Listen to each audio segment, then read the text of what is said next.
Hello mga master! Welcome back again to our channel. Panibagong araw, panibagong kabanata na naman ang pagsamasamayin natin ngayong araw na ito. At kung bago ka sa ating channel, pag-click ang subscribe button and hit the notification bell para updated kayo sa ating mga susunod na videos. So mga master, bago natin simulan ang ating kabanata ngayong araw na ito, huwag po sana natin skip yung ads mga master no, dahil malaking bagay na po yan sa ating munting channel. So simulan na natin kabanata ngayong araw na ito. Let's go! Kabanata 6161-6180. Kabanata 6161. Pagkatapos ng pag-iisip tungkol dito, sumagot si James, hindi yun sapat. Isang sabik na tinanong ni Matanaya, ano pa ang gusto mo, kung gayon? Mahigpit na sinabi ni James, nais kong mabago ang pinuno ng sekta ng Lostes. Magpapasya ako sa susunod na pinuno. Si Matanaya ay nag-retort, masyado iyon. Ang aming pinuno ay dapat na nasa amin upang magpasya. Paano natin hahayaan ang isang tagalabas? Panipi, nakagambala si James, na sinasabi, kung nalaman ni Yegor ang tungkol sa lahat, sa palagay mo ba ay umiiral pa rin ang sekta ng libog sa hinaharap?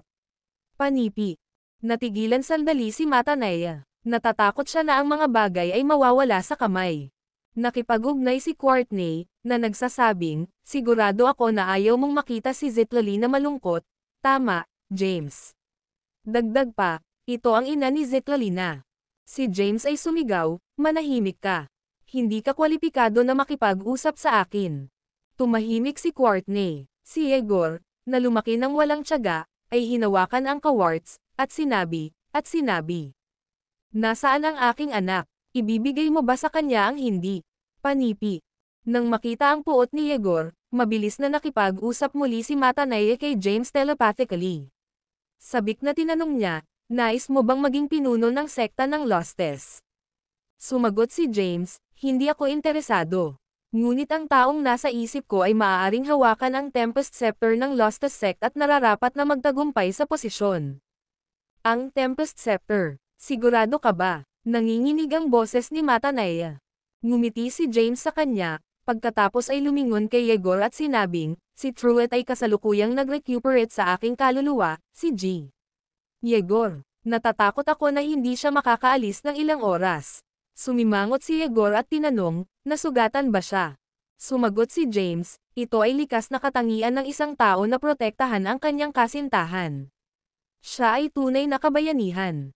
Natigilan si Yegor. Makalipas ang ilang sandali, siya ay nag-chock at inilagay pababa ang kawarts. Ang anak ko na sa wakas ay nagiging mas nangangako. Panipi. Nag-relief ang Courtney at Matanaya matapos makita ang paglambot ng ekspresyon ni Yegor. Tiningnan ni Matanaya si Yegor at sinabi na nakangiting, dati kaming naging mga kasama sa buhay na dating isang beses, Yegor. Kung nagkakaisa din ang aming susunod na henerasyon, magiging isang mahusay na pagpapatuloy ng aming pagkakaibigan. Ang aming sekta ay mag-aalaga sa kasal. Hindi ka kailangang mag-alala, ginagarantiyahan ko na masisiyahan ka. Sumimangot si Yegor at sinabing, hindi ba ang iyong santo ay nakikibahagi? Bakit ka nakikipag-usap tungkol sa isang kasal sa aking anak? Alam ni Matanaya na si Yegor ay isang mapagmataas na tao. Kahit na iminungkahi ng sekta ng Timaeus ang isang kasal sa kanyang anak, ibinaba niya ito. Ang Skynet ay kasalukuyang nasa punong estado nito. Ito ay independenteng ng matuwid na alyansa at ang bagong alyansa. Sila ay isang malakas na puwersa na maaaring magtip sa Genesis World Scale. Ang pagkakaroon ng isang diplomatikong pag-aasawa sa Skynet ay magiging isang pagpapala para sa sekta ng libog. Kapag nakakonekta sila sa pamamagitan ng pag-aasawa at bumubuo ng isang alyansa, ang sekta ng libog ay hindi na mapipilit ng dalawang pangunahing puwersa. Ito ay hindi kapani-pani walang kapaki-pakinabang sa kanilang sekta. Tiningnan ni Matanaya si James at sinabing, hindi ka ba mabubuting kaibigan sina Truett at Zitlali? Nirerespeto ka nila, kaya mo ba? Ang pag-aasawa ay isang bagay na napagpasyahan ng dalawang individual at kanilang mga pamilya. Paano makagambala ang isang tagalabas? Sabi ni J. James.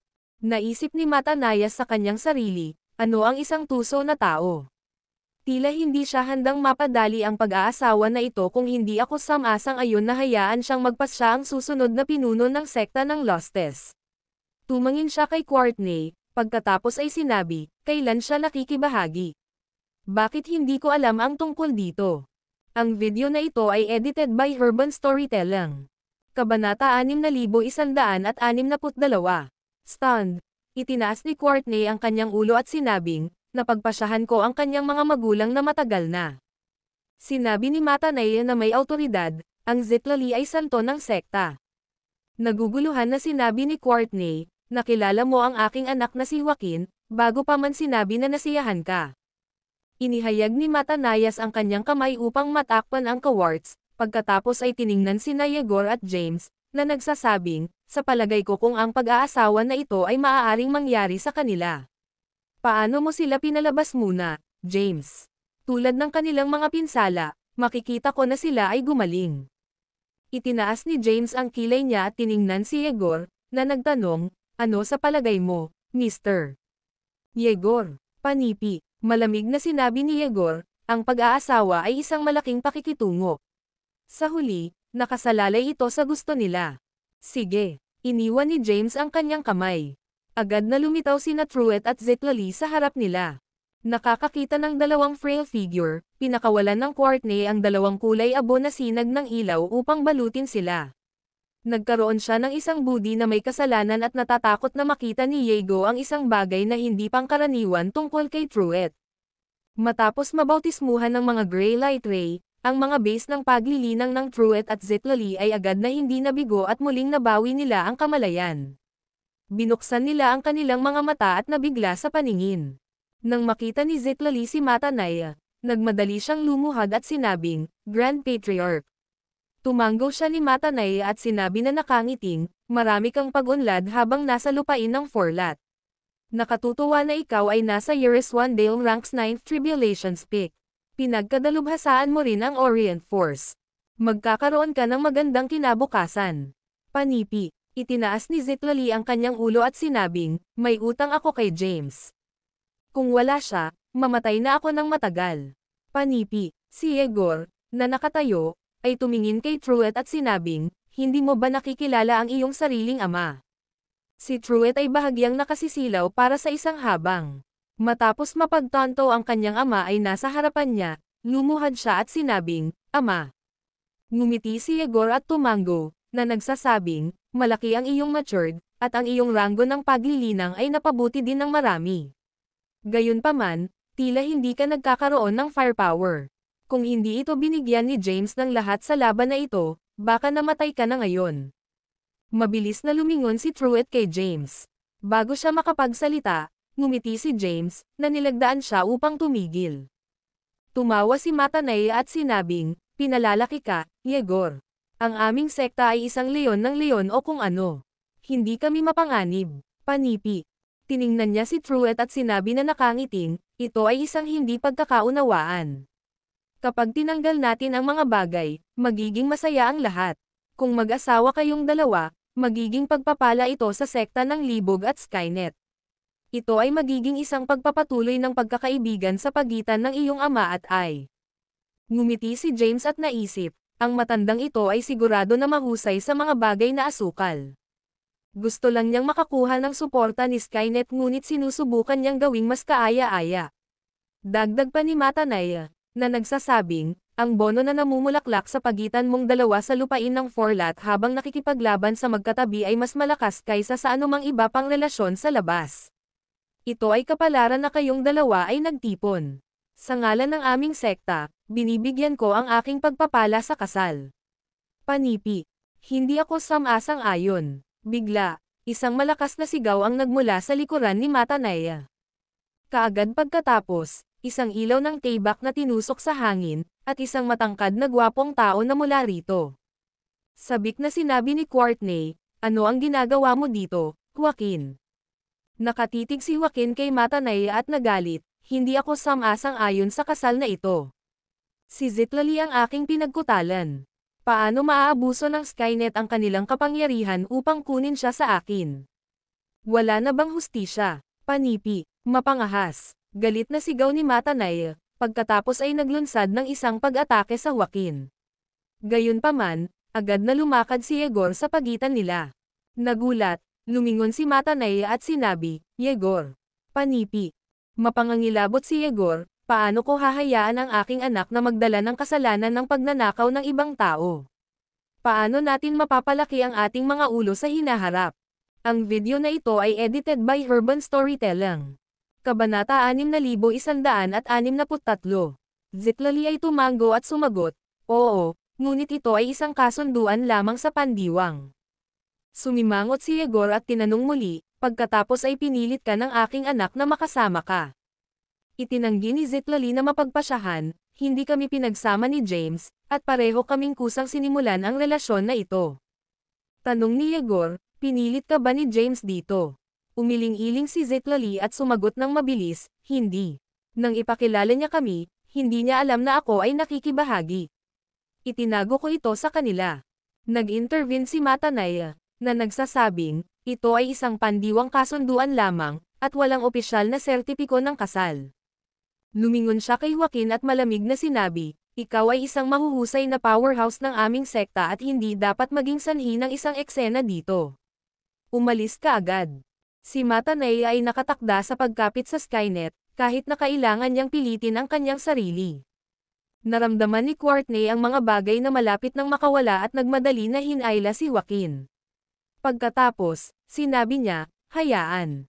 Tumigil sa pagiging matigas ang ulo. Tumanggi si Joaquin, "Hindi. Kahit na ito ay isang kasunduan sa pandiwang, nakikilala ko pa rin siya bilang aking ipinakasal." Agad na nagkaroon ng nakamamatay na aura si Matanaya matapos marinig ang mga salita ni Joaquin. Nararamdaman ni Courtney ang puot ni Matanaya at mabilis na hinatak kay Joaquin, na nagsasabing, "Huwag kang maging matigas ang ulo.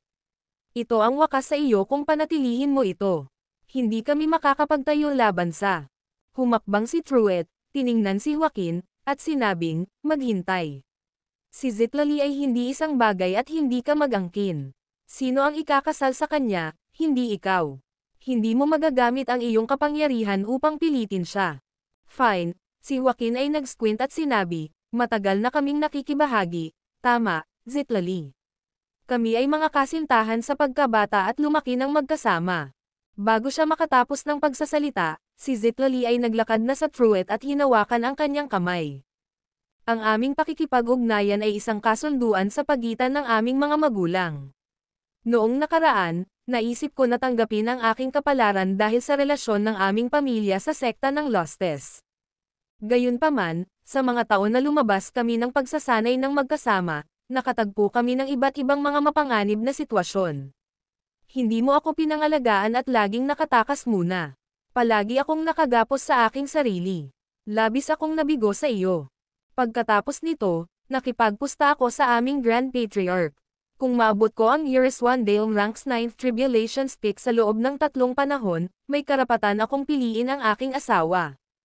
Tumango si Matanaya, na nagsasabing, "Oo. Talagang gumawa siya ng mapagpipilian sa akin." Tiningnan ni Zitlali si Joaquin at sinabing, "Naabot ko na ang rurok ng ika-9 na pagdurusa ng Years One Dale Rango.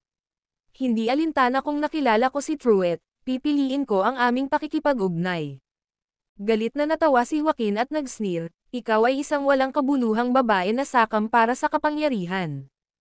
Kasama mo lang siya dahil sa kanyang katayuan bilang batang master ng Skynet, at sa tingin mo makikinabang ka. Iyon ba ang dahilan kung bakit sinusubukan mong iwaksi ang kasal sa lahat ng mga gastos? Kahit na magpakasal ka sa Skynet, magiging alipin ka lang sa kanila. Lahat sila ay mga tao. Sila ang pinakatuso, mabisyo, at mapagpanggap na mga nilalang na umiiral."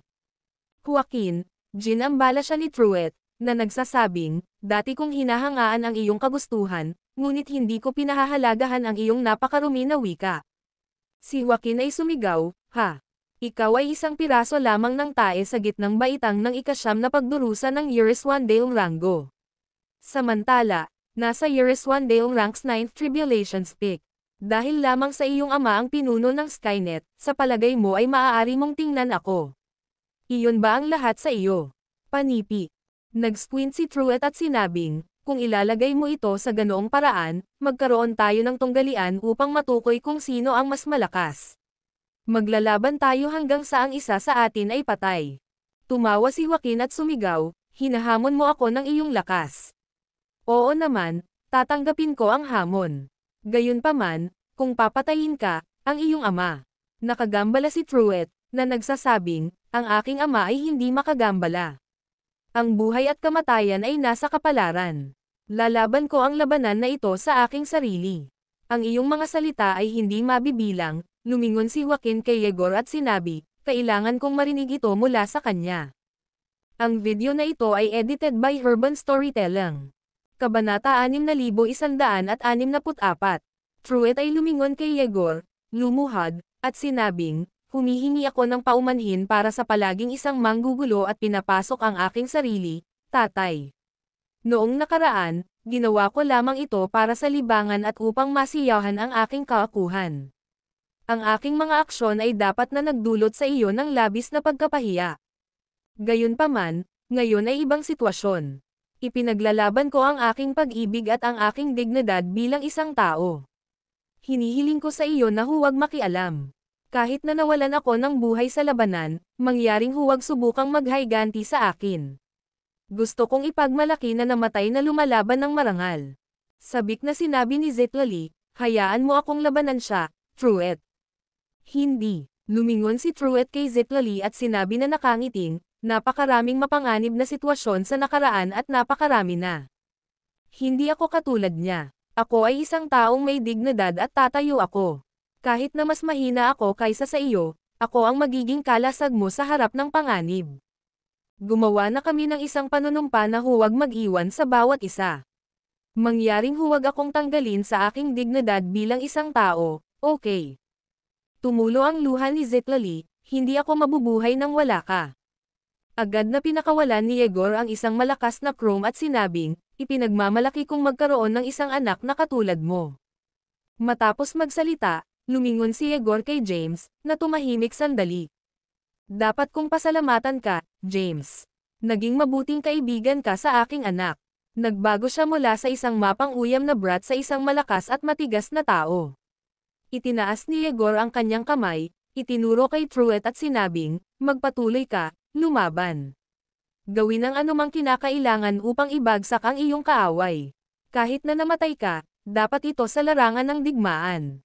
Si Truett kautod kay Yegor pagkatapos ay tumayo at tumingin kay James. Ang dalawa ay tumingin sa bawat isa ng mahigpit na parang ipinagpalit nila ang 1,000 mga salita sa pamamagitan lamang ng kanilang mga mata. Pagkaraan ng ilang sandali, itinaas ni James ang kanyang kamay at tinapik ang balikat ni Truett, na naghahatid ng isang bakas ng kapangyarihan ng Marcy Ice at kapangyarihan ng Historial sa katawan ni Truett. Nabigla si Truett sa mga aksyon ni James. Sinabi ni James na Tame Time, para sa Zitlali, dapat kang mabuhay. Talunin ang iyong kaaway sa lahat ng mga gastos. Gamitin ang iyong kaluluwa, katawan, buto at lahat ng iyong supernatural na kapangyarihan upang labanan. Habang nagsasalita, pinahinga ni James ang isa pang kamay sa balikat ni Truett. Ang Eurus 1 Genesis Bell ay agad na lumipat at nabuo sa sandata sa katawan ni Truett. Ang mukha ni Truett ay naiilawan ng tuwa. Pagkaraan nito, pinakawalan ni Matanay at Yegor ang kanilang mga makapangyarihang puwersa sa walang bisa upang lumikha ng isang napakalaking arena na nakapaloob sa loob ng isang hadlang. Pumasok si Truett sa arena gamit ang isang gintong taybak sa kamay. Pinaikit ni Joaquin ang kanyang mga kamao, inalog ang Courtney, at sumunod sa arena. Hindi siya naghintay para sa isang tao na mga siwa sa tugma at agad na naglunsad ng mga pag-atake sa Truett. Ang kanyang nakasisindak na enerhiya ng taybak ay kumalat sa arena, pagkatapos ay lumubog patungo sa Truett. Sa pamamagitan ng isang malakas na bang, isang malakas na kulay abo na puwersa ang sumabog mula sa katawan ni Truett, at agad siyang pumasok sa pangalawang form ng labanan sa Marcy Ice. Kasabay nito, isinaaktibo niya ang kanyang Genesis Divine Light. Si Truett ay umiikot sa lugar, na isinusulat ang kanyang higanteng taybak upang sirain ang papasok na energies ng taybak. Ang mga mata ni Yegor ay naiilawan, at siya ay bumagsak, ang pangalawang form ng labanan sa Marcy Ice. Agad siyang lumingon kay James na may mukha ng pasasalamat. Tumingin si James kay Rebella at Lila, na nagsasabing, ang bastard na iyon ay tulad ng isang bully. Inatake muna siya kahit na mas malakas siya kaysa kay Truett. Bulong ni Layla, kahit na si Joaquin ay nasa Years 1 Dale ranks 9th Tribulations pick, ang kanyang base sa paglilinang ay hindi pa matatag. Marahil ay ginawa lamang niya ang pambihirang tagumpay. Sa arena, sina Truett at Joaquin ay nagtapon ng kanilang pinakamalakas na supernatural na kapangyarihan. Ang kanilang mga energies ng tayback ay sumisid sa walang bisa, na nagiging sanhi ng panonood ng mga manunood. Si Zitlali, sa kabilang banda, ay kumapit sa kanyang mga kamay ng mahigpit na ang kanyang mga kuko ay naghukay sa kanyang mga palad. Ang kanyang magandang mukha ay puno ng pagkabalisa. Tumayo si Rebela sa tabi niya at mamulong, may malaking puwang sa kanilang ranggo ng paglilinang. Hindi dapat subukan ni Truett na labanan siya sa kanyang base at Genesis. Sa halip, dapat niyang gamitin ang kanyang form sa labanan sa Marcy Ice at lumaban sa malapit. Panipi. Pinanood ni Layla ang laban at nagbulong, kakaiba iyon. Paano mapigilan ni Truett ang mga pag-atake ni Joaquin nang hindi nasugatan? Si Joaquin ay may lakas ng Years 1 Dale rango ng 9th Tribulations pick. Ngumiti si James at sumagot, dahil may nakasuot siya. Ang video na ito ay edited by Urban Storytelling. Kabanata 6165. Layla at Rebela ay nakatitig kay James, nagulat na ipinahiram niya ang Years 1 Genesis Bell kay Truett. Hindi katakataka na makatiis ni Truett ang mga pag-atake ng isang kalaban sa ikasyam na pagdurusa ng Years 1 Dale rango.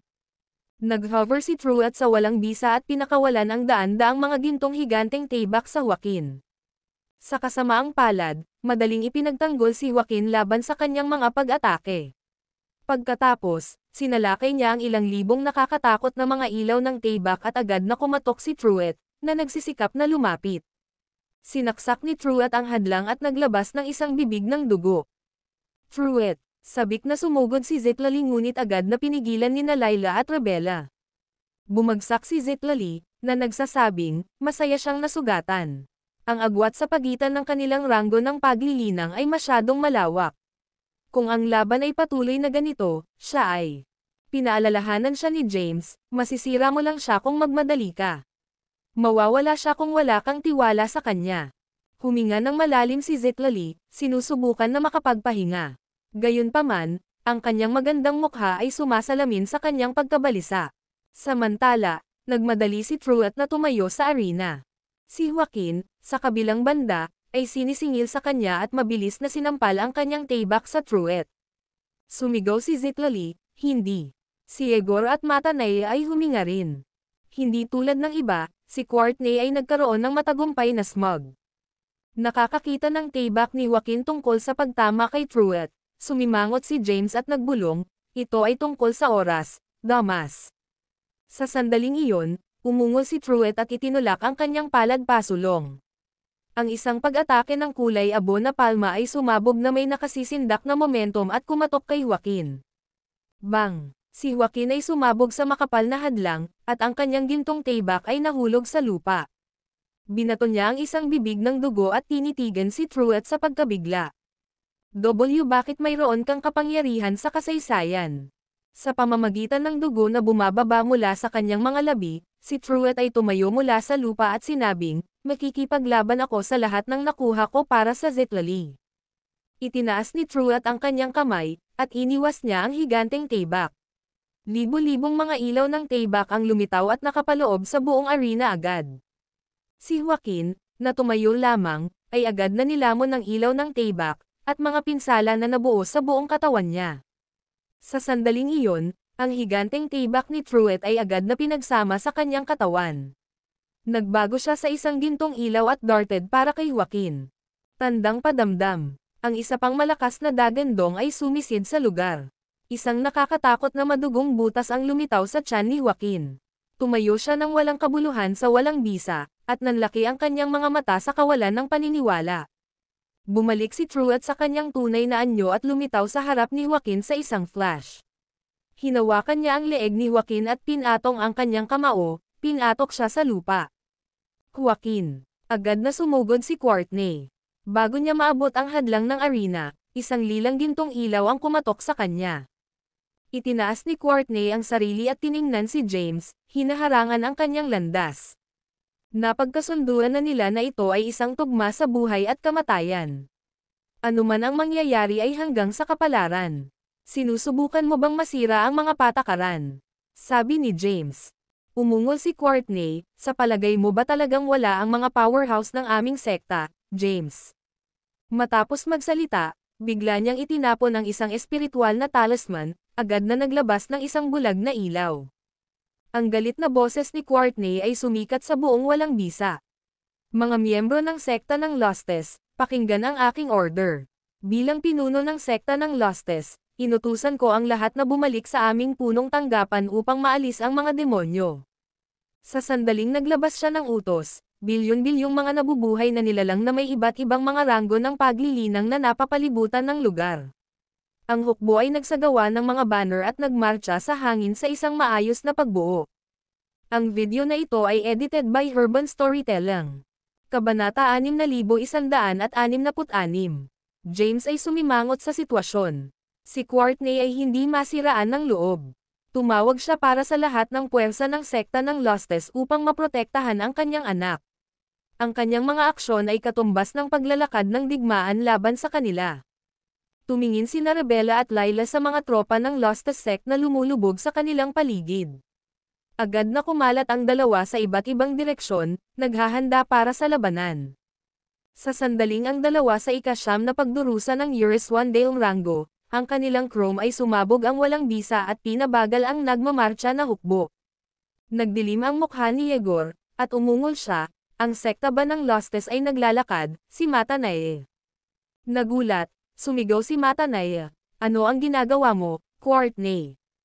Tumalikod si Courtney at malamig na sumagot, palagi kitang sinusunod, Grand Patriarch. Bagaman ako ang namumuno sa sekta, nabuhay ako tulad ng iyong papay. Akala ko sa kalaunan ay maipapasa mo sa akin ang pamagat kung nasiyahan kita. Hindi ako makapaniwala na desperado mong sinusubukan mong mapaboran ang pinuno ng Skynet at ganap na hindi pinansin ang lahat ng aking mga taon ng paglilingkod. Iniwan mo akong walang pagpipilian. Umungol si Matanaye, kaya, nagre-rebel ka ba laban sa akin? Itinaas ni Courtney ang kanyang ulo at tumawa, alam kong ikaw ay isang powerhouse sa ranggo ng Quasi-Declan. Kung nais mo akong patay, ako ay nasa iyong awa. Sige at gumawa ng aksyon kung nais mong masaksihan ang sekta ng libog na nawasak. Matapos magsalita, pinalabas ng Courtney ang kanyang braso, at ang isang pulang ilaw ay sumisid sa walang bisa. Ang pulang ilaw ay agad na tinakpan ang bilyon-bilyong mga miyembro ng sekta ng Lostes. Kaagad pagkatapos, isang pulang inskripsyon ng sumpa ang lumitaw sa mga noo ng mga miyembro na pumasa sa ranggo ng Uris-Wandale. Galit na sigaw ni Matanaye, halimaw ka. Sinumpa mo ba silang lahat? Ito ay tinatawag na sumpa ng kalungkutan. Nakuha ko ito mula sa isang fragment scroll na naiwan ni Francistes. Pinagsama ko ito sa mga nakamamatay na mga bug at sinumpa ang bawat miyembro sa itaas ng ranggo ng Uris-Wandale. Kapag namatay ako, ang lahat ay sinumpa ay mapapahamak din, anuman ang kanilang lakas. Tumawa si Courtney ng ligaw at sinabing, madali para sa iyo na patayin ako, ngunit ibababa ko ang lahat sa itaas ng ranggo ng Uris-Wandale.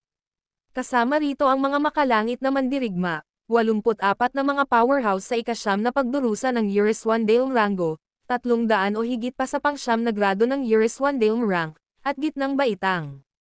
Sisira mo ang sekta ng Lostes. Sa huli, nanalo ako. Galit na sinulid ni Matanaye sa Courtney. Sumingit si Yegor, dapat siyang maging bluffang. Nagmamadali na sinabi ni Matanaye, hindi tayo makakakuha ng mga peligro, Yegor. Si Courtney ay palaging lihim na sumamba sa demonyo na iyon, Francistes. Nagsusumikap siya upang mangolekta ng kanyang mga manyawal-manyawal upang linangin sila. Kung sinasabi niya ang totoo, pinapatay siya ay ibababa ang aking buong sekta. Nag-squint si Yegor at tinanong, saan siya nakakuha ng napakaraming mga nakamamatay na mga bug? Maaari ba siyang nakipagsabuatan sa Zachary ng sekta ng Timaeus? Dahan-daang ang ipinikit ni Matanaye ang kanyang mga mata, at naskan niya ang mga alaala ng Quarn Persecond. Tunay na nakipag-away siya kay Zachary. Ang mga nakamamatay na bug ay mula sa kanya. Panipi. Sinabi ni Yegor na may nakasimangot, sigurado siyang malupit at walang awa. Sigaw ni Courtney, pakawalan ang aking anak. O kaya ay sisirain ko na ang sekta ng Lostes ngayon. Inilabas ni Matanaya ang isang pagsabog ng Genesis at kinaladkad si Joaquin sa labas ng arena. Alisin ang kanilang mga sumpa, o kung hindi ko siya papatayin. Sumingit si Courtney, matapos kong alisin ang kanilang mga sumpa, hahayaan mo ba kaming mabuhay? Subukan mo ako. Tingnan natin kung mayroon kang mga guts upang patayin ang aking anak o kung mayroon ako kung ano ang kinakailangan upang talagang ibagsak ang sekta sa akin. Galit na galit si Matanaya. Siya ay isang powerhouse sa ranggo ng Quasi-Dailcon ngunit na manipulate ng kumikilos na pinuno na pinalaki niya. Nakaramdam siya ng kahihiyan at napahiya sa sitwasyon. Ang video na ito ay edited by Herban Storytelling. Kabanata 6167. Ang 10 bilyon-bilyong hukbo ng sekta ng Lostes ay nagmarcha ng mas malapit at napapalibutan sila. Nang malapit na sina Layla at Rebella sa pagpatay, biglang nagpadala si James ng isang telepathic na mensahe kay Truett. Kaagad pagkatapos, hinawakan ni Truett ang kanyang kamay, at ang isang kawani na puno ng isang nakasisilaw na ilaw ay lumitaw bago si Zitlali. Tiningnan ito ni Zitlali sa kawalan ng paniniwala at binigkas, ang Tempest Scepter. Sigaw ni Truett, alam mo kung paano gamitin ito, di ba? Agad na hinawakan ni Zitlali ang bagyo at na-infact ang ilaw ng santo ng sekta ng libog. Pagkatapos, siya ay lumubog sa kalangitan.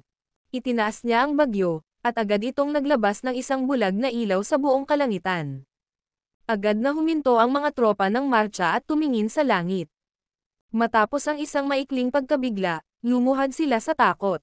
Itinaas ni Matanaya ang kanyang ulo, at ang kanyang mga labi ay nanginginig sa pagkabigla. Natuwa siya ng excited, else the Tempest Scepter back. Ang Tempest Scepter, paano posible? Walang mga palatandaan nito na muling lumitaw. Tumingin si Courtney sa kalangitan sa takot. Samantala, si Ceres at isang pangkat ng mga alagad ay lumuhad sa takot sa itaas ng mga lugar ng pagkasira ng pangunahing bulwagan ng sekta ng Lostes. Sigaw ni Ceres, nakuha ng aking anak na babae ang Tempest Scepter. Siya ang tunay na pinuno ng aming sekta. Ang aking anak na babae ay ang bagong pinuno. Sa labas ng sekta ng libog, hindi mabilang na mga magsasaka mula sa matuwid na alyansa at bagong alyansa ay napansin din ang maliwanag na ilaw na nagmula sa sekta ng libog. Si Gladwin, na nakatayo sa itaas ng isang bundok, ay nakatitig sa ilaw. Siya squinted at nagbulong, nakita ba muli ang bagyo? Ang isang matandang lalaki na may puting buhok ay tumanggo ng marahan at sumagot, tila ang sekta ng libog ay malapit nang magkaroon ng isang pagbalik, G. Gladwin. Si Gladwin ay sumigaw, hindi kinakailangan. Hindi mo ba nakita ang mga makalangit na mandirigma na nangunguna sa mga tropa patungo sa kanilang punong himpilan? May malaking nangyari. Tinanong ng matatandang lalaki, sa palagay mo ba ay nagrebelde si Courtney? Sumingit si Gladwin, sino ang nagre-rebel laban? Hindi ito maaaring maging Matanaya. Bago siya matapos na magsalita, biglang dumilim ang kanyang mukha. Maaaring posible iyon, talaga. Tumalikod si Gladwin at sumigaw, malapit na subaybayan ang mga paggalaw ng bagong alyansa. Siguraduhin na hindi pumasok si Yakiz sa sekta ng libog. Tumanggo ang matandang lalaki at umalis ng nagmamadali. Samantala, sa labas ng punong himpilan ng New Alliance, ang pinuno ng sekta ng Yakiz na si Yakiz Holiness, ay nanguna sa isang pangkat ng mga powerhouse sa ikasyam na pagdurusa ng Yeriswandail Rango. Tahimik silang tumangala sa ilaw mula sa sekta ng Lostes sa loob ng mahabang panahon. Makalipas ang ilang sandali, malamig na sinabi ni Yakiz, ang isang bagay na malaki ay malapit nang mangyari sa sekta ng Lostes. Ang aming plano na mag-instigate ng Courtney sa rebel ay malapit nang magtagumpay. Maaari ba akong magkaroon ng pinuno ng sekta ng Bihaterm na humantong sa ilang mga alagad sa punong himpilan ng sekta ng Lostes upang suriin ang sitwasyon? Tumanggo sa kanya ang isang matandang lalaki at agad na umalis. Bumantong hininga si Yakiz. Kailangan pa rin nating mag-ingat sa mga pag-atake ng snake mula sa Gladwin. Maghintay ka lang, Gladwin. Agad kang tumakas hanggat dinala ang sekta ng libog. Matapos magsalita, sumingit si Yakiz at bumalik sa punong tanggapan ng New Alliance. Samantala, Ang pangkat ng mga powerhouse ay tumayo sa lugar, na nagpapalitan ng mga nalilito na titig. Ang video na ito ay edited by Urban Storytelling. Kabanata 6168.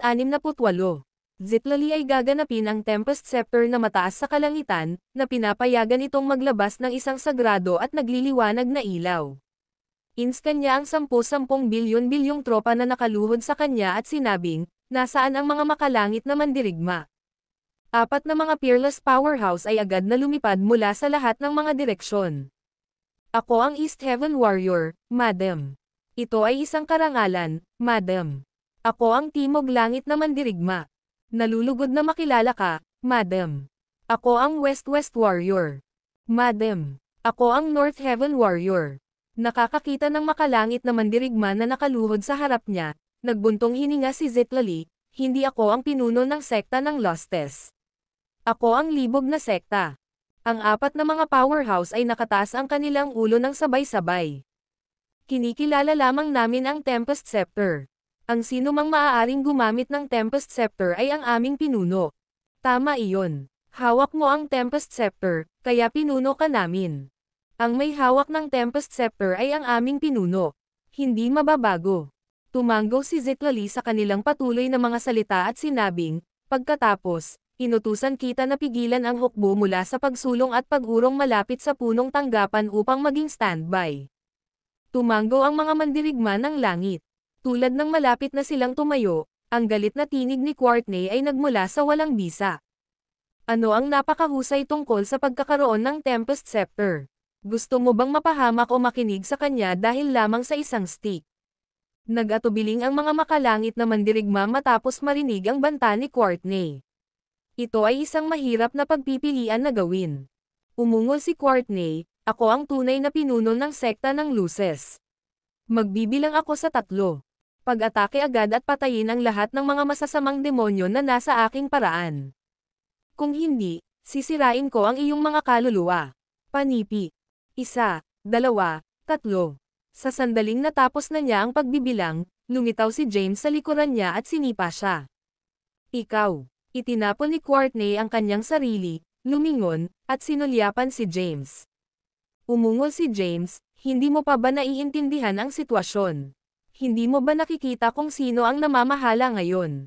Sino ang nagbigay sa iyo ng mga bayag upang mamagitan ngayon? Sigaw ni Courtney, James, ikaw. Nagambala si James, na nagsasabing, gumagawa ka ng labis na ingay. Hindi mo ba nakikita ang aking mga kaibigan na nagkakaroon ng kanilang sandali? Gaano ka manggahas ang isang taong hindi gaanong mahalaga tulad ng hindi ka magalang? Hindi mo ba pinapansin ang aking pag-iral? Kung hindi dahil hindi ako handa na dumaan sa isa pang pagdurusa, hinihigop ko ang lahat ng iyong enerhiya at ibalik ka sa iyong orihinal na anyo. N79 na Courtney sumagot, ikaw. Sigaw ni James, nawala. Lumuhad sa isang lugar na masasabik, o kung hindi man ay habarin kita na hubad at pinapatakbo ka sa paligid ng sekta ng libog para sa isang enterpop.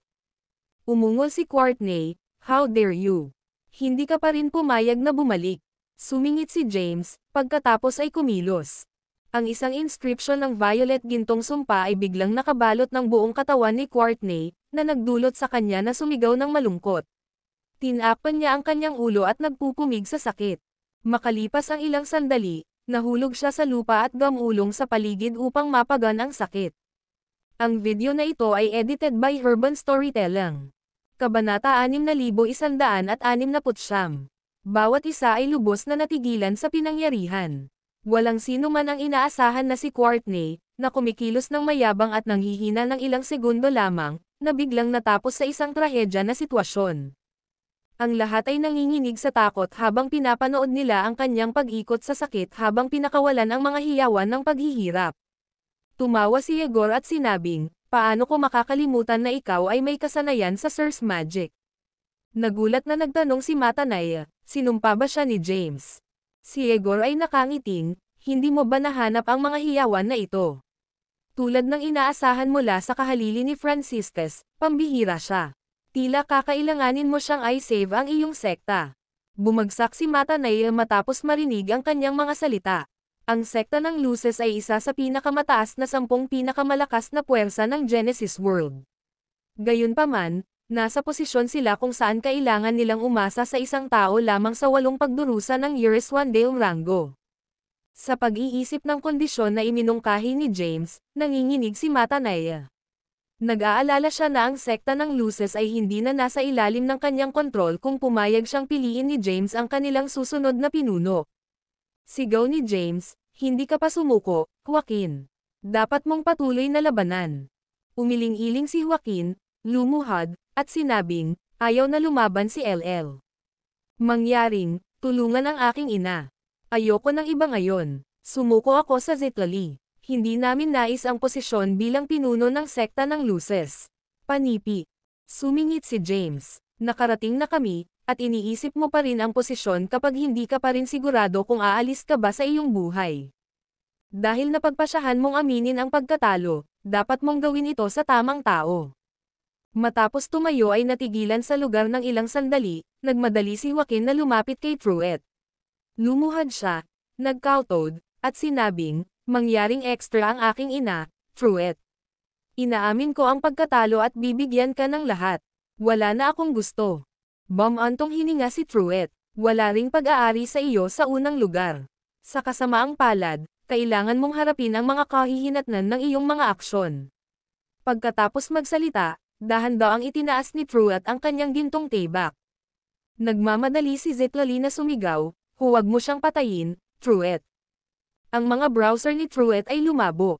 Naglakad si Zitlali patungong Truett, tiningnan si Joaquin na nakaluhod sa lupa, at sinabi ng malamig, "Bumalik noon, nais ng iyong ina na uminom ako ng sinumpa na alak. Gayunpaman, binalaan mo ako, at iniwasan ko ang isang sakuna. Ngayon, ang aking asawa at ako ay maglaan ng iyong buhay upang mabayaran ka. Mula ngayon, masisira ang aming mga ugnayan. Huwag makipag-ugnay sa bawat isa hanggang sa katapusan ng aming buhay." Madaling itinaas ni Joaquin ang kanyang ulo at sinabing, "Maaari mo akong patayin, ngunit mangyaring ay save ang aking ina." Lumapit si Matanaya at malamig na sinabi, "Ang iyong ina ay nakagawa ng matinding kasalanan. Nagdulot ka rin ng maraming problema." Panipi. Matapos magsalita, pinakawalan ni Matanaya ang isang gintong ilaw at tinatakan ang base ng paglilinang ni Joaquin. Sa susunod na sandali, nahulog si Joaquin sa lupa na may malakas na bang sa tabi ng kanyang ina. "Anak ko," sigaw ni Courtney na nakakasakit ng puso ngunit walang lakas upang kunin si Joaquin. Si Matanaya ay nag-hover sa walang bisa, hinawakan ang kanyang mga kamay kay James, at tinanong, "Maaari mo bang i-save ang sekta ng Luces?" Pinahihit ni James ang kanyang mga mata at sinabing, "Ako? Paano ako? Isang magsasaka lamang sa rurok ng ika-8 pagdurusa ng Yeriswandale rango, ay save ang iyong sekta." Mapagpakumbabang sinabi ni Matanaya, "Mapagpakumbaba ka. Bagaman ikaw lamang sa ika-8 pagdurusa ng Yeriswandale rango, ang iyong lakas ay maihahambing sa rurok ng ika-9 na pagdurusa.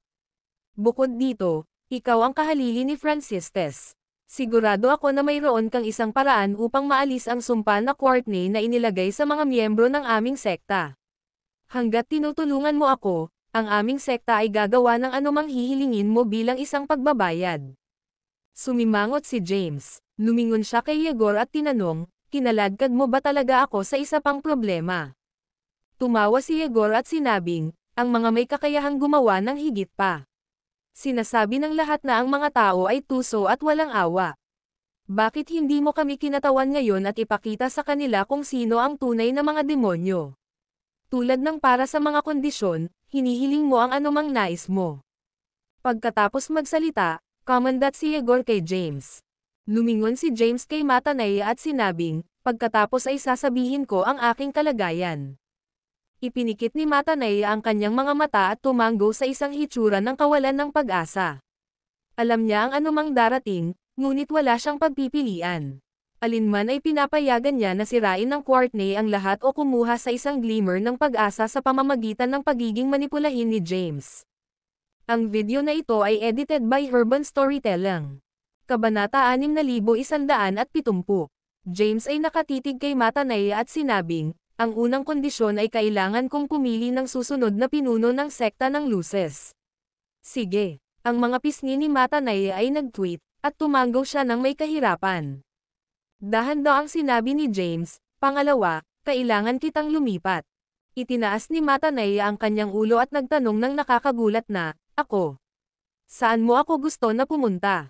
Tumugon si James, malalaman mo kung kailan darating ang oras. Sabihin mo lang sa akin kung samang-ayon ka ba o hindi.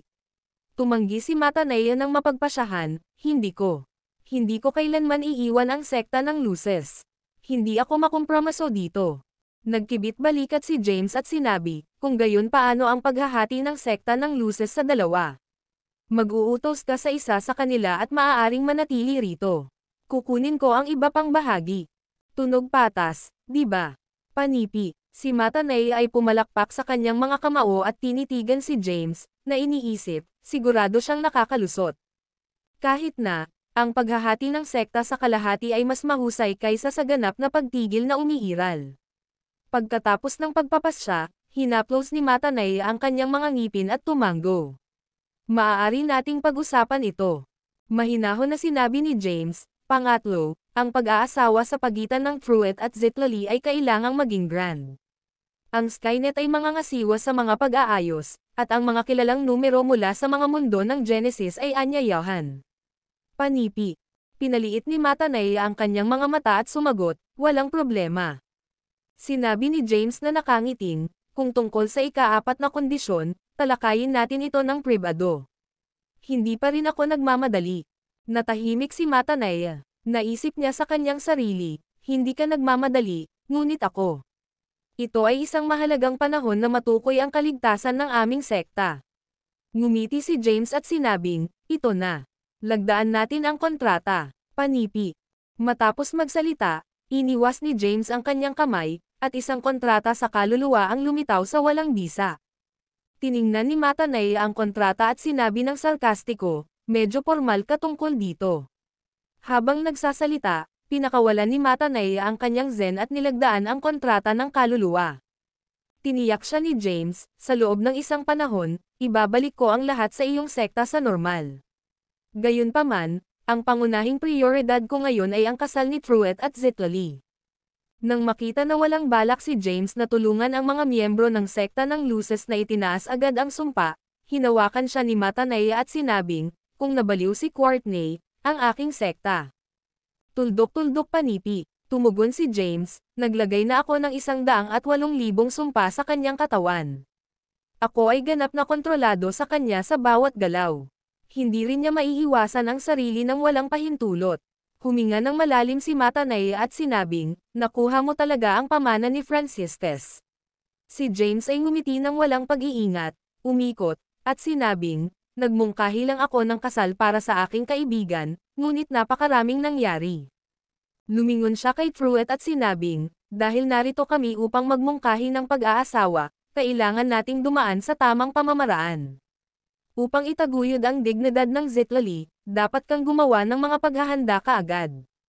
Agad na naintindihan ni Truett ang mga hangarin ni James. Si Rebella at Laila ay nanatili sa harap ng hukbo, sinusubaybayan ang bawat galaw. Itinaas ni James ang kanyang ulo at tiningnan si Zitlali, na nakapaloob sa isang maliwanag na ilaw. Pagkatapos, sinabi niya, hilingin sa kanila na umatras ngayon. Kung hindi, papatayin sila ng walang awa. Itinaas ni Zitlali ang Tempest Scepter at agad na naglabas ng order. Agad na isinagawa ng mga makalangit na mandirigma ang kanyang order. Matapos umatras ang hukbo, ang pag-igting sa lugar ay sa wakas ay nakataas. Sa sandaling iyon, biglang lumitaw si Zitlali sa harap ni James. Ibinigay niya sa kanya ang bagyo na scepter at sinabing, ito ay pag-aari mo, dito. Panipi. Nakagambala si James, na nagsasabing, dapat mong panatilihin ito. Gayunpaman, huwag hayaan ang sino mang iba pa. Kung hindi, ito ang katapusan ng aming pagkakaibigan. Panipi. Si Zitlali ay natigilan sa kanyang mga salita. Pagkaraan ng ilang sandali, tumawa siya, na nagsasabing, sa palagay mo ba bobo ako? Paano ko maibigay ang isang mahalagang kayamanan sa ibang tao? Tumayo si Matanay, nakatitig sa bagyo. Siya ay may isang awkward expression at nag-atubiling magsalita. Bigla, tinanong ni Zitlali, nasaan ang Truett? Panipi. Ang video na ito ay edited by Urban Storytelling. Kabanata 6171. James ay nagturo sa lupa at sinabing, maghanda ka na. Babalik siya upang magmungkahi. Matapos ang maikling pagkabigla ng sagot, ang Zitlali ay nag-recompose at umalis. Sa huli ay hindi niya binigyan ng pansin sina Yegor at Matanaya. Sinundan lang niya ang mga salita ni James. Sina Yegor at Matanaya ay tumingin sa isa't isa ng walang pagsasalita. Tiningnan ni James si Yegor at sinabing, ilang taon na mula nang huling nagsalita tayo. Pag-aalaga upang makahanap ng isang lugar na makahabol. Oo naman. Itinaas ni Yegor ang kanyang kamay, at ang kanyang kapangyarihan ay nakabalot kay James. Sa susunod na sandali, nawala ang dalawa. Si Matanaya ay naiwan na may bilyon-bilyong mga miyembro mula sa sekta ng Luces sa lugar. Kaya, sino ang pinuno ng sekta ng Luces? Hindi ko na alam. Matapos magsalita, si Matanaya ay nakarating sa lupa at agad na tinatakan ang base ng paglilinang ng Courtney. Samantala, sina Yegor at James ay lumitaw sa isang hindi kilalang espasyo. Inscan ni James ang tanawin sa paligid niya at sinabi na nakangiting, ang tanawin dito ay hindi kasing ganda ng lupain ng Forlat. Nakatanong si Yegor, nabibilang ba sa iyo ang Forlat Laden ngayon? Tumingin sa kanya si James at sinabing, paano mo nalaman? Lihim kang sumubaybay sa aking kaluluwa muli. Nag-shock si Yegor at sumagot, hindi ko na kailangang dumaan sa isang mahirap na hakbang. Nakalimutan mo na ba ang aking pag-unlad? Sumando si James at sinabing, well, may isang bagay na hindi mo pa alam. Nakita ko ang katawan ng iyong nakaraang buhay. Nagulat, tinanong ni Yegor, saan? Isinalaysay ni James ang mga kaganapan na pinagdaanan niya sa Pyramid Battlefield ng ika-4 na antas ng lupain ng Forlat. Bumagsak si Yegor at sinabing, hindi ko inakala na ang nakaraang katawan ay makakaligtas. Tinanong ni James, hindi mo ba ito maiintindihan mula sa labas?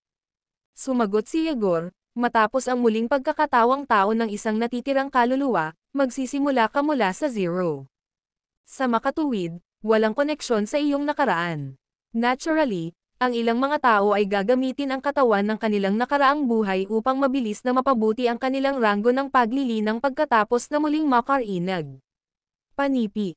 Sumimangot si James at sinabing, may misteryo na hindi ko malutas.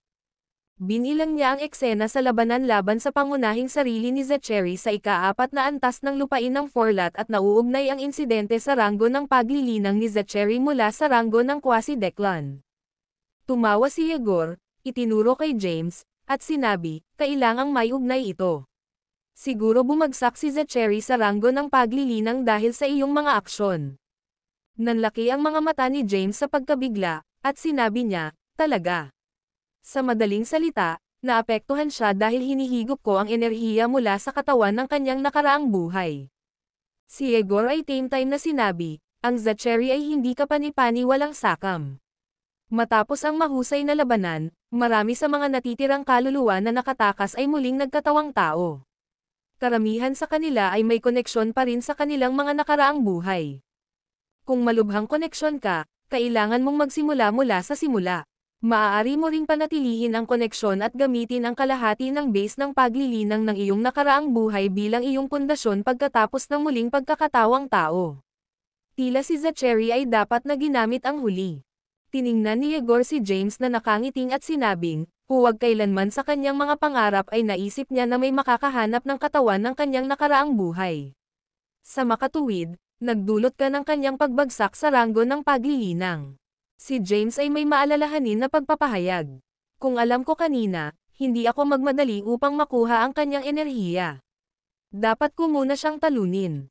Marahil ay magiging sanhi ito ng kanyang ranggo ng paglilinang kahit na higit pa.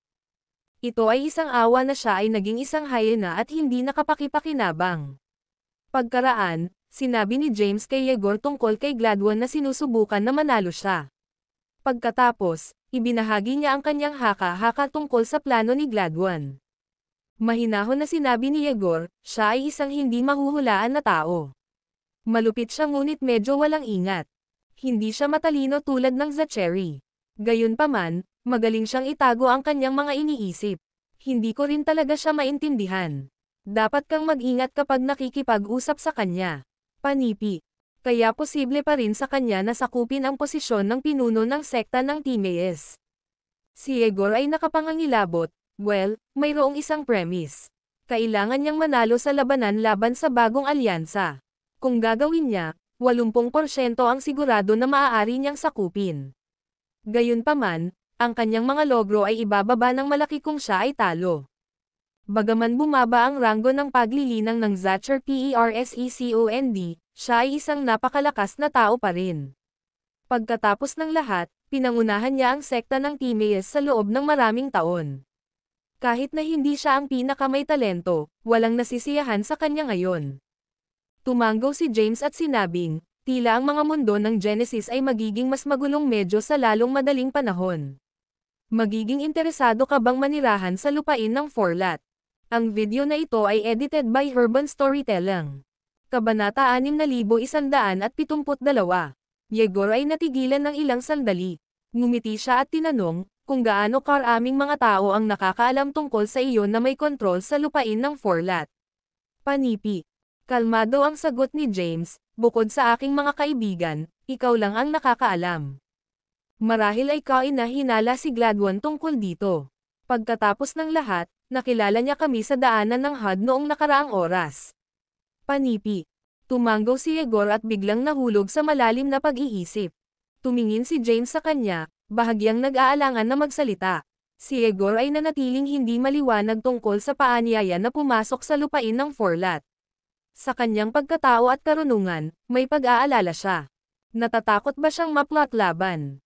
O sinusubukan niyang iwasan na pinaghihinalaang may isang bagay? Naisip ni James.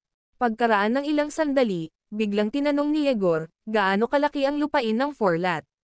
Sumagot si James, mayroong kabuuang 5 kilalang mga layer.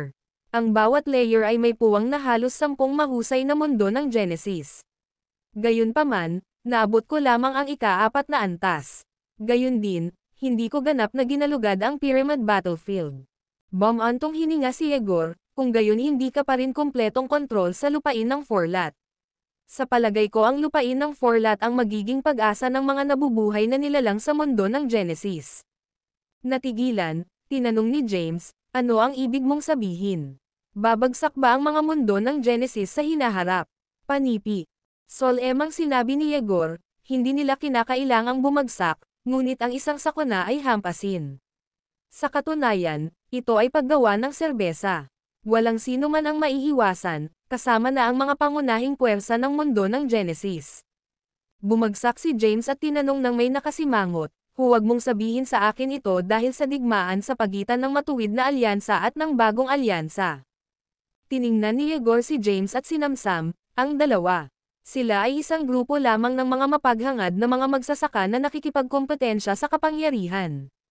Ang kanilang labanan ay nagkakahalaga ng maraming buhay, ngunit hindi ito ang tunay na sakuna. Tinanong ni James, kung gayon ano ang tunay na sakuna? Panipi. Sumagot si Yegor, ang madilim na landas ng langit. Napakalakas ng kanyang pag-iral. Siya ang magiging pinakadakilang sakuna sa Genesis World. Thie. Sumimangot si James habang naalala niya ang mga salita ni Franciscus. Kapag ang madilim na langit na landas ay nakakakuha ng lakas, gagamitin nito ang madilim na kapangyarihan na nasil sa madilim na mundo ng Genesis upang sirain ang lahat. Ang magaan na landas ng langit ay ang isa lamang na maaaring ihinto ang madilim na langit na landas. Kinumpirma lamang ito ng mga salita ni Yegor. Tinanong ni James, nakita mo na ba siya dati? Tumanggaw si Yegor at sinabi, ginawa ko siya ng pabor. Sana, ito ang pagkakataon na mabuhay ang Skynet. Ang iba pang mga sekta at puwersa sa loob ng mga mundo ng Genesis ay maaaring hindi maswerteng tulad namin. Solemang sinabi ni James, narinig ko mula sa Franciscus na ang madilim na langit na landas ay sisirain ang lahat. Bakit ganyan? Dahil ikaw ang may-ari ng lupain ng Forlat ngayon, dapat mong makita ang Tai Chi, di ba? Tumanggaw si James at sinabing, oo, nakilala ko siya. Gumawa pa kami ng pusta. Nawala ni Yegor ang kanyang pag-iingat at tinanong, anong uri ng pusta? Ipinaliwanag ni James ang kanyang pusta kay Tai Chi. Huminga ng malalim si Yegor at sinabing, sinusubukan na niyang makahanap ng isang paraan para sa kanyang sarili. Ang video na ito ay edited by Urban Storytelling. Kabanata 6173. James ay sumimangot at tinanong, ano ang ibig mong sabihin? Sumagot si Yegor, kung makikita natin ito, dapat ding magkaroon ng kamalayan si Taichi. Ang madilim na langit na landas ay muling nagkatawang tao 81 beses at naging pagdurusa sa Taichi. Hindi niya ito napigilan. Panipi, umiling-iling si James at tinanong, ang pagdurusa ng Taichi. Panipi. Nag-squint si Yegor at sinabing, ang madilim na langit na landas ay hindi lamang ang madilim na landas ng langit. Siya rin ang gobernador ng Yin. Gayunpaman, siya ay nakontrol at masuway. Sa gayon, pinarusahan si Taichi at nabilanggo siya. Matapos maging reincarnated 81 beses, sumailalim siya sa maraming pagdurusa para sa ilang mga enterpok. Dapat ay nakatago siya ng malalim na puot sa kanyang puso. Panipi. Hindi ba ang anak na si Yin Gobernador Taichi? Bakit siya? Ang mga mata ni James ay nanlaki sa pagkabigla. Tuwang-tuwa si Yegor, sino ang nagsabi sa iyo na? Naniniwala ka ba na ipinanganak ni Taichi ang dalawang gobernador, at ang kanilang unyon ay naging napakaraming mga bagay? Si James ay hindi nagsalita. Ang Taichi ay isang kataas-taasang posisyon. Gamit ang mga termino ng mga Leiko, ang Taichi ay tulad ng isang emperador na may kapangyarihan ng imperial. Ang mga gobernador ng Yin at Yang ay ang kanyang mga ministro. Panipi. Nagulat na nagtanong si James, kaya sinasabi mo na si Taichi ay isang normal na buhay lamang. Siya ay may isang pambihirang supernatural na kapangyarihan at kasanayan sa kapangyarihan ng Taichi. Gayunpaman, napili siya ng kataas-taasang landas. Siya ay nakatuon sa kataas-taasang landas. Sa wakas ay naintindihan ni James si Taichi ay hindi ang kanyang biyenan o biyenan. Sa halip, si Taichi ay isang transcendent at malakas na pagkatao na binigyan ng isang mahalagang pamagat. Tulad ng para sa gobernador ng Yang, na tinalo ni James sa lupain ng Forlat, siya talaga ang anak ni Taichi at nangyari na napili na kumuha ng posisyon. Habang nasa lupain ng Forlat, hindi pinatay ni Taichi si James dahil kailangan niyang igalang ang mga batas ng kataas-taasang landas. Kung siya ay gumawa ng aksyon upang patayin ang isa pang pagkatao, mapanganib niya ang pagkawala ng kanyang posisyon. Matapos makuha ang isang mas malinaw na pag-unawa sa sitwasyon, tinanong ni James, sa madaling salita, nais ng gobernador ng Yin na sirain ang lahat upang maghayganti laban sa Taichi. Si Yegor ay nakangiting, ang puot na pinangangasiwaan niya ay ibubura ang batas ni Taichi at pukawin ang isang malaking bagyo sa mundo ng Taichi. Panipi.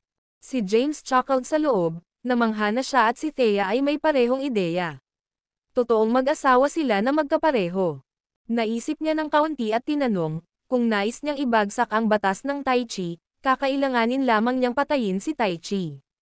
Bakit abala ang pagsira sa lahat ng mga mundo ng Genesis?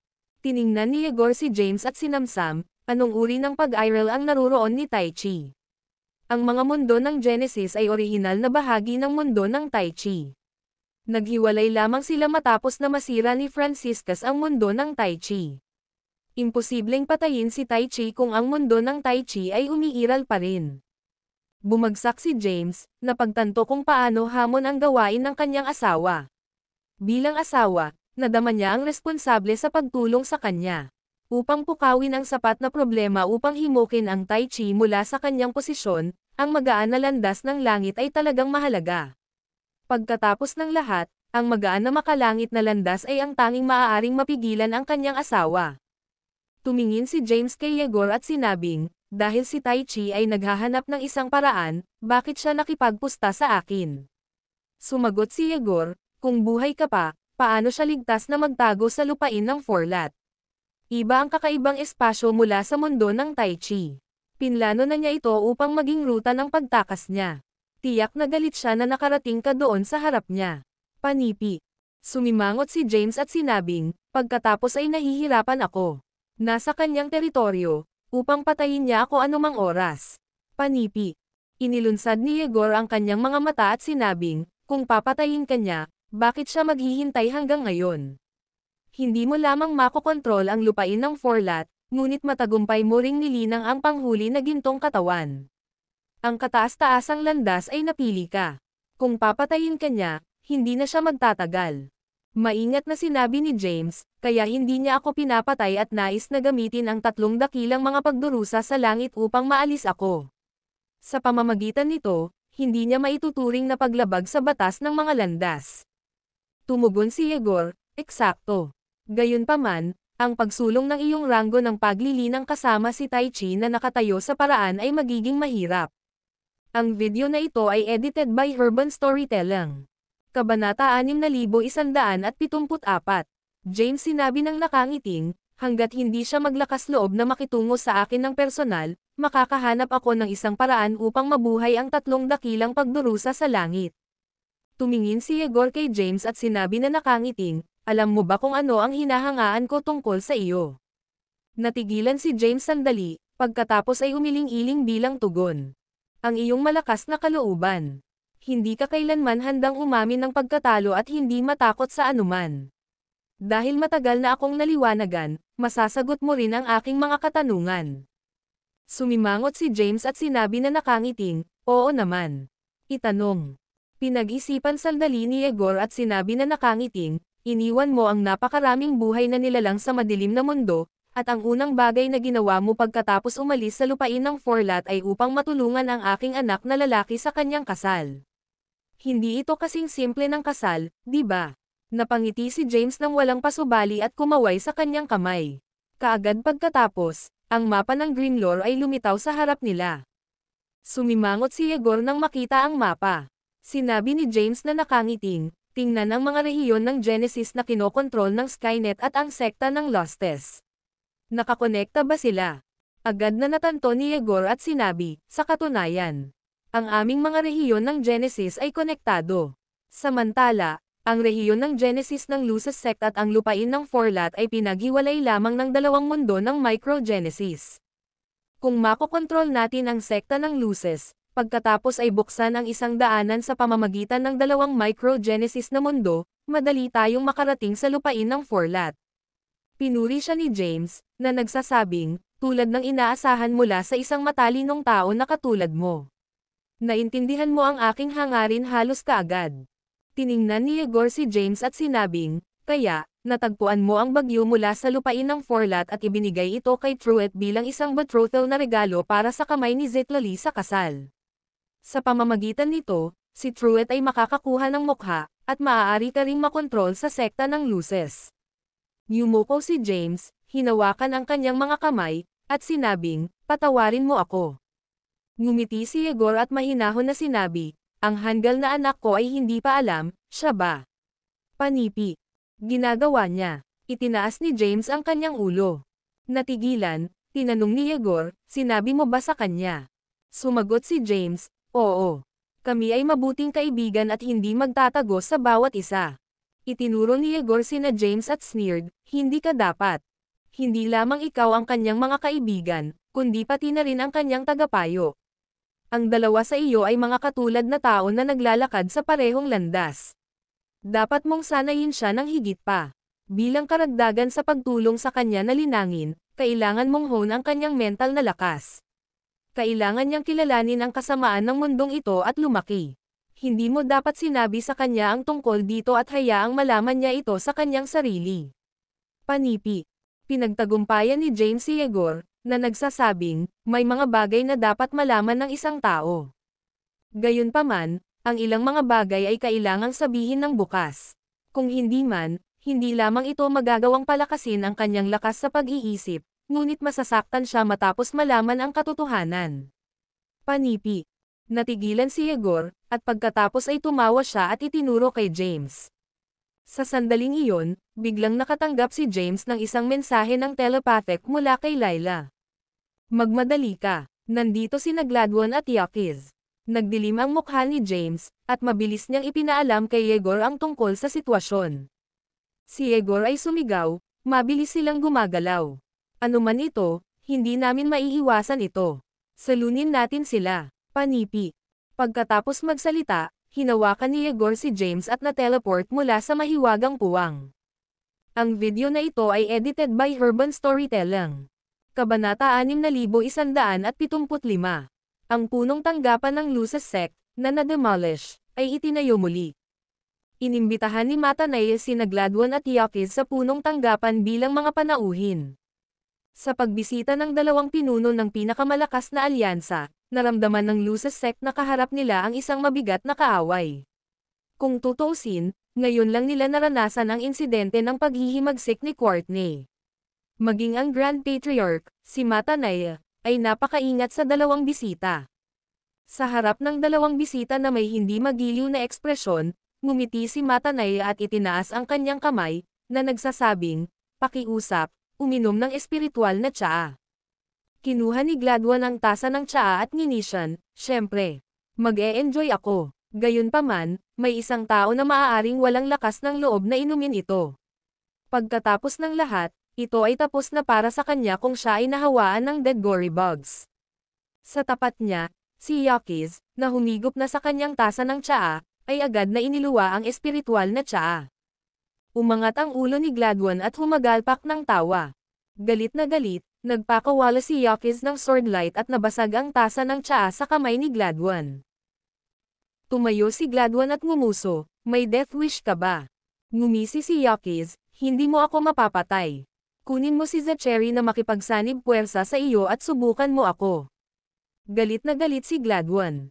Itinaas niya ang kanyang kamay, at nagpakita ang isang higanteng dragon na nagpapalabas ng kulay abong kapangyarihan. Pagkatapos, agad itong sumugod kay Yakis. "Iyan lang ba ang mayroon ka?" Umungol si Yakis, saka itinaas ang palad. Isang nakakatakot na pag-atake ng palad ang nakipagsagupaan sa higanteng dragon. Ang dalawang nakakatakot na puwersa ay nagharap sa isa't isa ngunit sila ay tumigil. Walang sino man sa kanila ang may kakayahang ibuhos ang isa't isa. Tumayo si Matanay at pipigilan na sana sila ngunit biglang naputol ng tawanan mula sa labas ng hall. Ang tatlong powerhouse sa bulwagan ay tumingin sa labas at nakita sina James at Yegor na dahan-daang lumalapit habang ang kanilang mga kamay ay nasa likod niya. Itinaas ni Yegor ang kanyang kamay, at isang pagsabog ng puwersa ang bumaril. Agad nitong winasak ang dalawang puwersang magkaharap pa rin, na nagdulot ng malakas na putok. Sina Yakis at Gladwin ay agad na napaalis sa kinalabasan at natakot kay Yegor. Wala sa kanila ang inaasahan na si Yegor ay napakalakas. Nakangiting sabi ni Yegor, "Bakit galit na galit kayong dalawa? Hindi ito labanan, kundi ang pangunahing bulwagan ng Luces Sect, novel drama." Napatayo sina Gladwin at Yakis, ganap na natalo. Bumaba si Matanay sa hagdan at saka lumapit kay Yegor. Kinindatan niya si Yegor na parang kumuha ng straw na nagel iligtas buhay at sinabing, "Hindi ba't sinabi ko na sa iyo na ako na ang bahala sa bagay na ito? Bakit ka dumating ng personal?" Mahiwagang ngumiti si Yegor at sinabing, "Sa isang masayang kaganapan na nangyayari, paano ako hindi makakarating? Paano kung ang mga dati kong kaibigan ay magreklamo tungkol dito?" Matapos matigilan sandali, tumawa si Matanay at sinabing, "Nakakatawa ka. Halika, maupo ka." Sa sinabi nito, hinailan ni Matanay si Yegor sa pinakamataas na upuan. Natatawa sa loob-loob ni James habang pinagmamasdan silang dalawa na nagpapanggap na pala kaibigan sa isa't isa. Sina Yakis at Gladwin ay walang laban kina Yegor at Matanay. Umupo si Yegor at tumingin kay Yakis at Gladwin, na nakatulala pa rin. Nagkatinginan sina Yakis at Gladwin at saka galit na umupo. Sa wakas ay napansin ni Gladwin si James at sinabing, "Matagal na kitang hindi nakikita. Hindi ko inaasahan na makikita kita dito." Bahagyang ngumiti si James, hinawakan ang kanyang kamay, at sinabing, "Masaya akong makita ka, dakilang tagapagtanggol." Ang video na ito ay edited by Urban Storytelling. Kabanata 6176. Tumanggaw si Gladwin, na nagsasabing, "Ma'am, isa ka sa pinakamahusay sa nakababatang henerasyon. The team is sick." Bago pa niya matapos ang pagsasalita, si Yakis, na nakaupo lang sa tabi niya, ay biglang inabot kay James ang isang makapangyarihang Genesis. Boom! Mabilis na iniwas ni James ang kanyang kamao, at ang kanyang amethyst gold power na may halong black and white force ay agad na nabasag ang atake ni Yakis. Ang bulwagan ay nagsimulang yumanig, at ang resulta ay agad na nabasag ang mga nakapaligid na kasangkapan. Nagulat ang mga powerhouse na naruroon. Si Yakis naman ay lalo pang naguluhan sa sitwasyon. Nagulat siya ng isang powerhouse lamang sa Year Asean Deong Ranks 8 Tribulation na hamarang sa kanyang pag-atake. Tumayo si Matanay at sumigaw, "Ano ang ibig mong sabihin dito, Yakis?" Sarcastic na sabi ni Gladwin, "Nambubuli na naman sa isang taong mas mahina sa iyo. Hindi ka nagbago. Ngumuso si Yakiz, isinusumpa ng taong ito ang aking anak at ang kanyang kasalukuyang kinaroroonan ay hindi pa rin alam. Mayroon kaming hindi mapagkakasunduang mga hinaing. Nagulat si Matanay sa kanyang mga sinabi, novel drama. Tuwang-tuwa si Gladwin habang nililibot ng kanyang mga mata sina Yegor at James. Itinuro ni Yakiz si James at sinabing, ibigay mo agad ang anak ko, kung hindi, buburahin ko ang kaluluwa mo ngayon. Tumingin si James sa mga powerhouse na naruroon at sinabing, gusto mo bang ilantad ko ang iyong background sa harap ng lahat dito? How dare you talk to me so arrogantly? Nang akmang kikilos si Yakiz, nakita niya ang tatlong nakakasilaw na ilaw na sumugod sa bulwagan. Kaagad pagkatapos, humarap kay James sina Rebella, Layla at Zitlali. Silang tatlo ay nasa tuktok ng Year Asian Dale Ranks 9th Tribulation. Inilabas nila ang chrome sa Yakiz. Ang kanilang chrome ay naging sanhi ng pagputok ng upuan at maliit na square table sa tabi ni Yakiz. Umikot si Yakiz sa hangin at bumagsak sa lupa. Na-activate na niya ang kanyang Quasar Genesis Divine Light, ngunit puno pa rin ng takot ang kanyang mukha. Hindi niya inasahan na tatlong powerhouse sa tuktok ng Year Asian Dale Ranks 9th Tribulation ang biglang lumitaw kay James. Nagsimula siyang magtaka kung anong uri ng misteryosong pag-iral si James. Nagulat din si Gladwin nang makita ang mga powerhouse na lumitaw. Hindi lang si Layla ang nagpakita, maging si Rebella, na pinakaayaw niyang makitang isinakripisyo. Ang mas nakakagulat ay ang Rebella, na nasa mataas na baitang pa lamang ng Year Asian Dale Ranks 9th Tribulation, ay umabot na sa rurok. Nagkatinginan sina Matanay at Yegor. Nakaramdam ng kahihiyan si Yakiz at galit na sumigaw, presumptuous. Dahil gusto ninyong mamatay, pagbibigyan ko ang inyong mga kahilingan. Bago siya kumilos, sumigaw si Matanay, Yakiz. Ito ang pangunahing bulwagan ng Lucis Sect.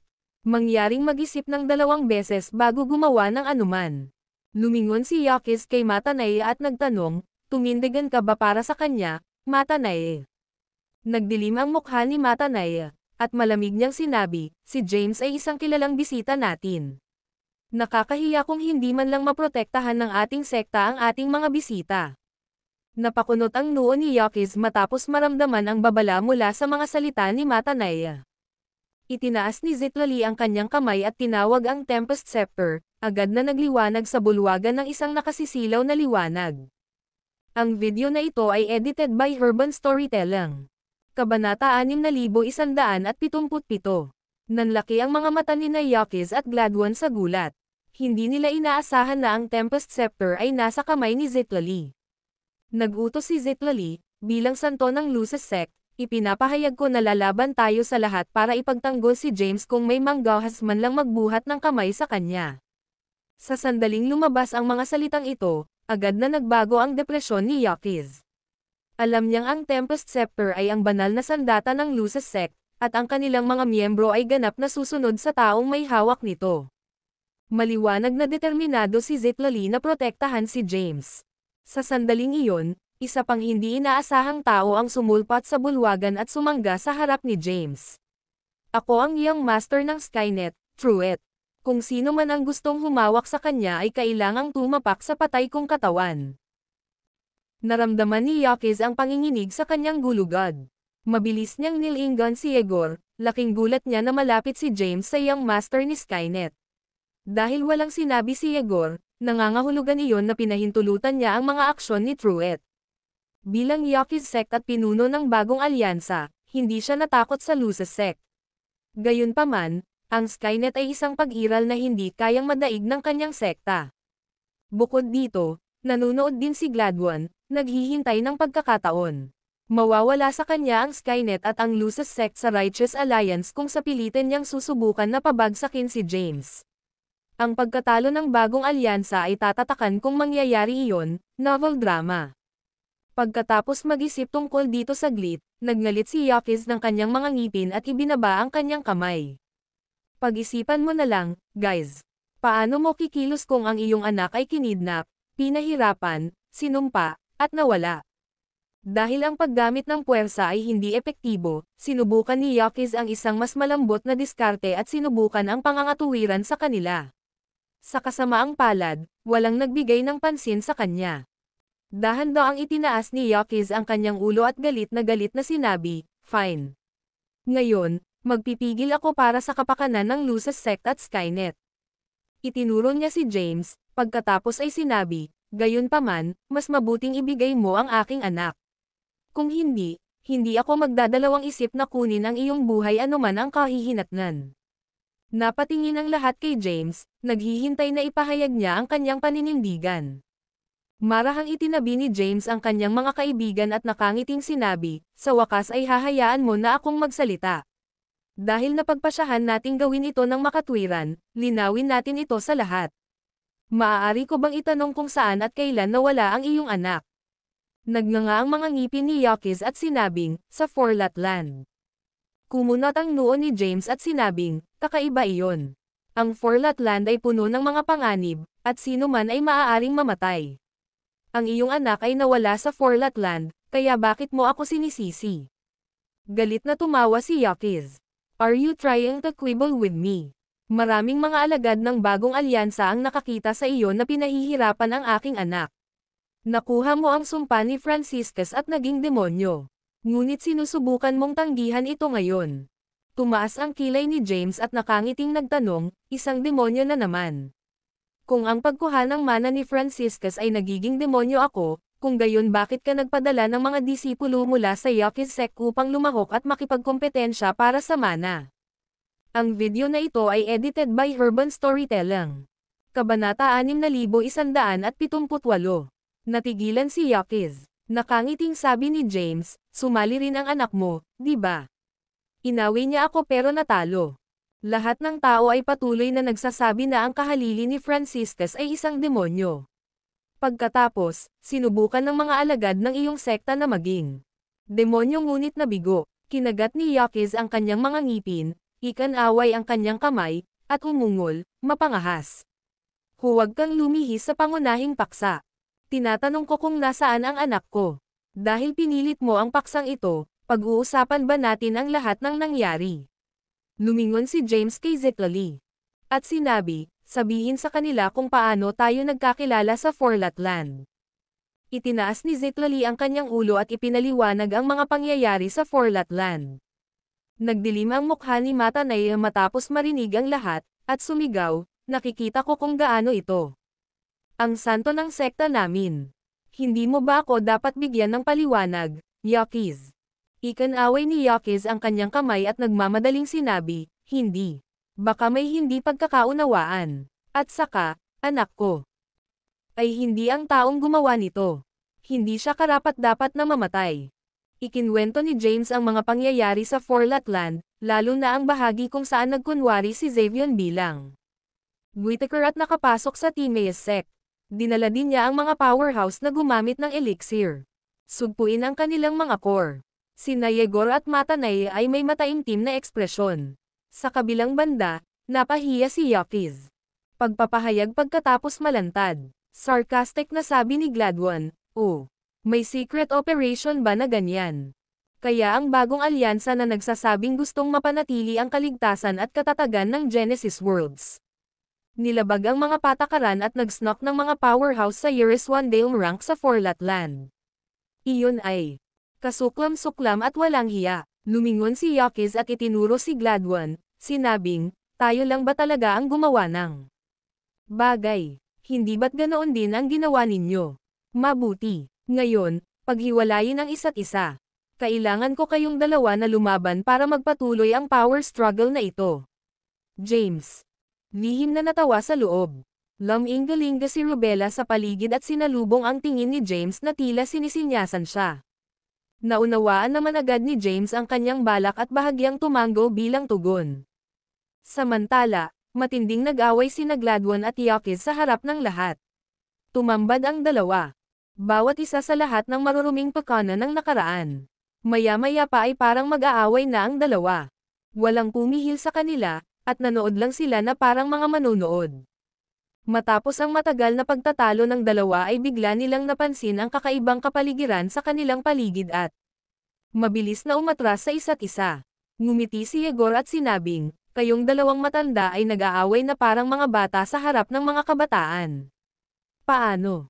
Nakakahiya." Sabay na ibinaling ni Gladwin at Yakiz ang kanilang mga ulo, maliwanag na hindi nasisiyahan sa isa't isa. Tumingin si Yegor kay Yakiz at sinabing, naipaliwanag na ni James ang nangyari sa anak mo. Ngayon, tayo. Dapat pag-usapan ang tungkol sa aking anak na halos mamatay sa kanyang mga kamay. Dumilim din ang mukha ni Matanay habang nagtatanong, kailangan ko rin ng paliwanag tungkol sa mga ginawa ng anak mo. Patungo sa ating santo, kahit hindi mo mahanap ang anak mo, ako mismo ang gagawa.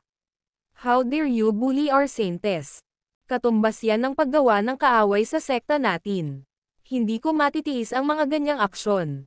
Sandaling natigilan si Yakiz, nagulat na lahat ay tumalikod sa kanya. Ang video na ito ay edited by Urban Storytelling. Kabanata 6179. Tinitigan ni James si Gladwin, na tuwang-tuwa sa sitwasyon ni Yakiz. Nagsimula siyang mag-isip ng paraan. Patindihin ang puot sa pagitan ng matuwid na alyansa at ng bagong alyansa. Gayunpaman, naroon si Gladwin. Kaya, maaari lamang ipahiwatig ni James ang mga bagay sa halip na direktang magsalita. Sila, mas maginhawa sana kung makapagpadala siya ng mga telepatikong mensahe. Naikuyom ni Yakiz ang kanyang mga kamao at umungol, so lahat ako ngayon ay pinupuntirya. Madali nilang may pintaang sitwasyon para sa kanilang kapakinabangan. Ang kasalukuyang kinaroroonan ng aking anak ay hindi pa rin alam. Kung kaya nyo guys, sapat na upang mahanap siya, maaari natin siyang tanungin sa lugar. Kung talagang ginawa niya ang mga bagay na ito, ang kanyang kapalaran ay nasa iyo na magpasya. Gayunpaman, kailangan ko man lang siyang makita. Si Yakiz ay hindi naging pinuno ng isang pangunahing sekta ng walang kabuluhan. Kaya niyang panatilihin ang kanyang talino sa ilalim ng ganoong disadvantageous na sitwasyon. Ipinakita nito na siya ay isang mahusay na pinuno. Natahimik ang lahat. Pagkaraan ng ilang sandali, sinabi ni Matanay, dahil sinabi mo iyon, kung gayon, huwag tayong makipag-away sa gayong masayang araw. Gayunpaman, may utang kang paliwanag sa US pagkatapos mong mahanap ang iyong anak. Sabi ni Yakiz, ngunit saan ko siya mahahanap? Ako. Yan ang problema mo. Bagamat dumating kayong dalawa ng hindi imbitado, it's the perfect timing. It saved me a trip to find kayong dalawa. Halika, sama-sama nating masaksihan ang isang masayang pagsasama. Putol ni Yegor na may tame time na ekspresyon. Natigilan si Gladwin at Yakiz sa kanyang mga sinabi. Tumanggo si Yegor kay James at sinabing, dahil ikaw ang kanilang matchmaker, paano kung mag-facilitate ka? Nakangiting tumanggo si James, pagkatapos ay bumaling kay Truett at binigyan siya ng isang makahulugang tingin. Kaagad. Pagkatapos, sumigaw siya, let the ceremony begin. Agad na sumugod sina Truett, Rebella at Layla palabas ng bola. Naiwan si Zitlali, nalilito. Akmang susundan niya sila, hinaranggan siya ni James. Aalis. Tumingin siya sa kanya at sinabing, James. Nakangiting sabi ni James, hindi ka pwedeng umalis. Kung hindi, paano magpo-propose si Truett? Natigilan si Zitlali at nahihiyang ibinaba agad ang ulo. Maya-maya, umalangaw-ngaw ang mga kampana at tambol mula sa labas ng main hall. Ang melodic at festive music nagsimulang maglaro sa buong lugar. Pumasok si Truett sa bulwagan. Pinamunuan ni Rebella at Layla ang isang grupo ng mga magagandang disipulo pagkatapos niya, na may hawak. Hindi mabilang na eleganteng nakabalot na mga regalo sa kasal. Natigilan si Gladwin at Yakiz sa nakita. Samantala, sina Yegor at Matanay ay nanonood kasama. Malapad ng ngiti, sa ilalim ng hindi mabilang na mga tingin, huminto si Truett sa harap ni Zitlali. Ngumiti siya ng malambing at sinabing, sabi namin ni James. Dapat dumaan sa tamang pamamaraan. Napa-facepalm si James at halos matambas sa lupa. Namangha siya na hindi matino si Truett. Sapat na upang malaman kung ano ang hindi dapat sabihin sa panahon ng isang panukala. Buti na lang at hindi inintindi ni Zitlali ang kanyang kakulaitan. Marahan niyang kinagat ang mapupulang labi nito at tumanggo sa kanya. Lumuhad si Truett sa isang tuhod, inilagay ang isang tuhod sa kanyang kamay, at sinabing, Zitlali, will you marry me? Natahimik ang lahat sa paghihintay. Saglit na napatingin si Zitlali kina Matanay at Yegor na nahihiya. Pagkatapos, lumingon siya kay Truett at mariing tumanggo. Tumayo si Truett, hinawakan ang payat na kamay ni Zitlal, at nakangiting sinabi, nangangako ako na makakasama kita sa buhay at kamatayan. Sabay na itinulak ni Rebella at Layla ang kanilang mga palad. Sa sandaling iyon, hindi mabilang na nakakasilaw na mga ilaw. Binalot ang mag-asawa. Opisyal nang nagpakasal ang dalawa. Ngumiti sina Yegor at Matanay at tumango bilang pagsang-ayon. Ang video na ito ay edited by Urban Storytelling. Kabanata 6180. Samantala, naguguluhan pa rin sina Gladwin at Yakiz. Ang kasal sa pagitan ng dalawang puwersa na nireranggo sa nangungunang sampung ng Genesis Worlds ay hindi magandang senyales para sa sila, higit sa lahat dahil nakikipaglaban sila para sa kontrol. Kahit na sila ay nag-aalala at nag-aaway.